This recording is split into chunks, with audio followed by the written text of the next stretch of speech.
Komið sæl, ég heiti Sigrún Helga og í þessu myndbandi ætlum við að fjalla um fervigagreiningu í tölfræði frá grunni og þetta er síðasta myndbandið úr þessum kafla fyrir hluta 4.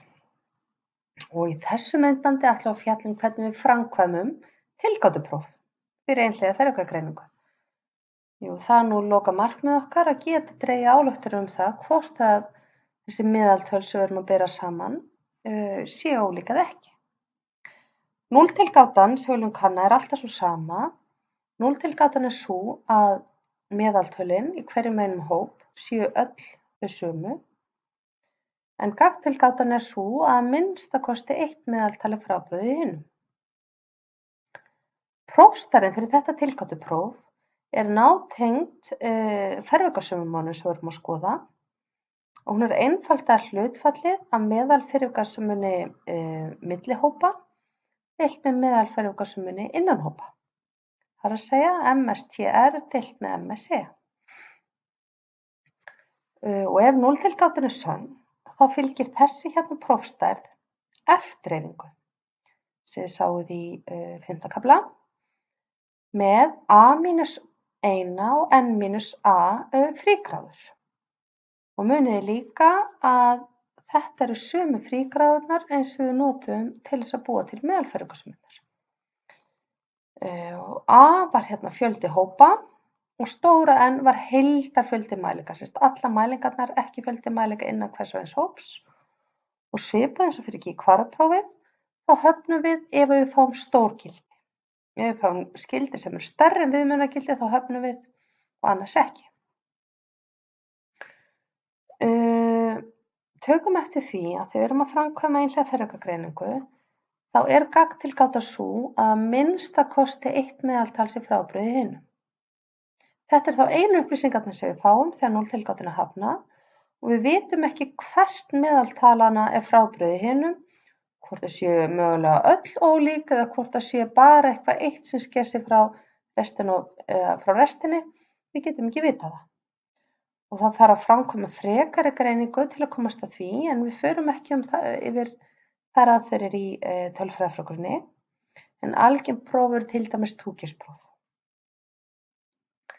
Og hér er dæmi hvernig við getum beitt fervigagreiningu og hér má sjá fervigasummutöflu fyrir samband þess hversu gaman nemendur finnst í stærðfræði og hvort þau spila á hljóðfæri. Og svo er athugað meðalánægjan svo sama í 3 hópum, það er að segja á hópnum sem að spilar á hljóðfæri, hópnum sem spilar ekki á hljóðfæri í dag en spilaði áður á hljóðfæri og hópnum sem er aldrei spilað á hljóðfæri. Hér er búið að reikna fervigasummuna fyrir munin milli hópa, milli þessara 3 hópa. Þar sem hóparnir eru 3, það eru frígráðurnar 1 færri eða 2 og meðal fervigasumman er einfaldlega heildarfervigasumman deilt með 2. Fyrir munin innan hvers og eins hóps, þá voru frígráðurnar 624 af því við vorum með 627 mælingar alls og meðal fervigasumman er þá þessi stóra heildarfervigasumma hér deilt með 604, það er 775. Prófstærðin okkar, hún er einfaldlega hlutfallið hér á milli. Hann er einfaldlega bara 5174,8272 deilt með 775 deilt með 15,23. Bara hlutfallið af þessum 2 stærðum eða 6,659. Og hvað gerum við þessar upplýsingar? Hvað segir þessi prófstærð okkur? Getum við ályktað að munurinn á meðaltölunum sé nógu mikill til þess að það sé munur á því hversu fólki finnst gaman í stærðfræði hvort að spila á hljóðfæri eða ekki? Jú, og þá þurfum við að bera þetta gildi við tilsvarandi viðmiðunargildi fyrir F-dreifinguna og munum að viðmiðunargildið og þá flettum við upp í F-dreifingu sem er með A-1 og N-A frígráður, það er að segja F-dreifingu með 2 og 264 frígráður og það viðmiðunargildi er 3,0102. Og hvað gerum við?